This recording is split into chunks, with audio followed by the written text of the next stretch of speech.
আজকের গুরুত্বপূর্ণ খবর, অরুণোদয় 3.0-তে নাম বাদ পড়ায় এবারে মুখ খুললেন খাটলিছড়ার বিধায়ক সুজামুদ্দিন মহাশয়।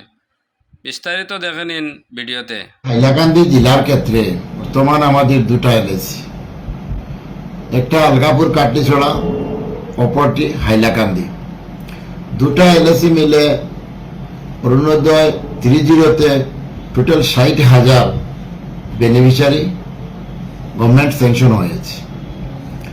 এর মধ্যে দেখা গেছে আমরা প্রথম যখন বিধায়ক হলে 16 ইংরেজিতে সর্বানন্দ সোনোয়াল সাহেবের যখন সরকার ছিল তখন অরুণোদয় প্রথম 10 দেওয়া হয়েছিল, তারপরে 20-তে আবার ভেরিফাই করে কাটাছিটা করে আরো একটু বাড়ানো হয়েছে।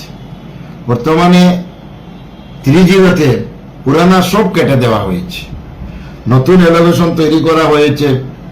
গত পার্লামেন্টের ভোটের হিসাব মতো বর্তমান সরকার যে PS wise, pulling station wise যেটা ঠিক করা হয়েছে অতি লজ্জাজনক।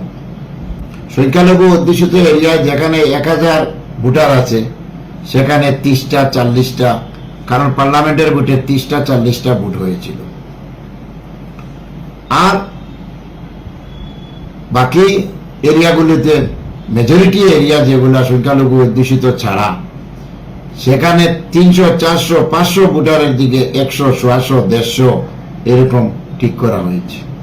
যাই হোক, একটা লিস্ট রেডি হয়ে তখন যে ডকুমেন্টগুলোর বিসঙ্গতির কারণে আবার লিস্ট যেটা আউট হয়েছে তাতে দেখা গেল হাইলাকান্দি জেলায় পুরানা 27,000 বেনিফিশিয়ারির নাম বাদ দেওয়া হয়েছে, যেটার মধ্যে সরকারের গাইডলাইনে আছে যে বিধবা, হ্যান্ডিক্যাপ প্রায়োরিটি 1,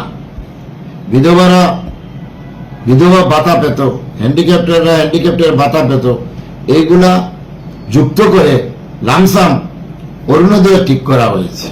কিন্তু অতি দুঃখের সহিত আজকে যে 27,000 নাম কাটা হয়েছে তার মধ্যে প্রায় 23,000 সংখ্যালঘু সম্প্রদায়ের বেনিফিশিয়ারি। খাদ্য সুরক্ষার কার্ড আছে, সে অরুণোদয় অ্যাপ্লাই করতে পারবে, কিন্তু সেটার মধ্যে আজকে মাননীয় মুখ্যমন্ত্রী মহোদয়, আমি শুনেছি মিডিয়ার মাধ্যমে বলেছেন মিয়া মুসলিমদেরও দেওয়া হয়েছে। কিন্তু আজকে হাইলাকান্দি জেলায় আজকে সংখ্যালঘু সম্প্রদায়ের 65% জেলা ভিত্তিক, কিন্তু অরুণোদয়ের ক্ষেত্রে 30% অরুণোদয় সংখ্যালঘু সম্প্রদায়ের মহিলারা পেয়েছেন, আর বাকি 70% অন্য ধর্মাবলম্বীর লোকেরা পেয়েছে। এতে সবাই পেতে আমার কোনো আপত্তি নেই, কিন্তু যেখানে গাইডলাইনে বলেছে বিধবা, হ্যান্ডিক্যাপ কে কাহারা কেটেছে, সেটা আমি মাননীয় মুখ্যমন্ত্রী মহোদয়কে অনুরোধ করতেছি যে গাইডলাইন মতো যদি হয় তাহলে কাটার অধিকার কে পেল, সেগুলা অতি সত্বর একটা ইনকোয়ারি দিয়ে যে ওই নামগুলাকে অন্তর্ভুক্ত করার জন্য।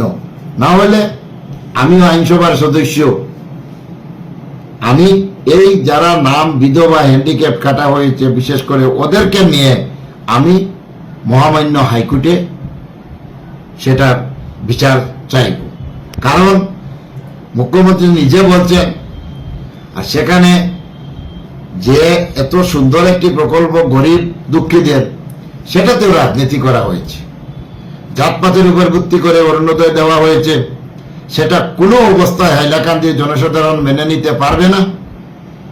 যে এলাকেশন তৈরি হয়েছে, জেলাধিপতি পুরানা যে লিস্ট রেডি করেছেন, কার ইঙ্গিতে কি রকম কোন গাইডলাইনে, যেখানে 1000 ভোটার সেখানে 30টা, যেখানে 400 ভোটার 100টা পপুলেশন ভিত্তিতে করা হয়েছে, না কে কোন দলের ভোটার সেটা দেখে করা হয়েছে।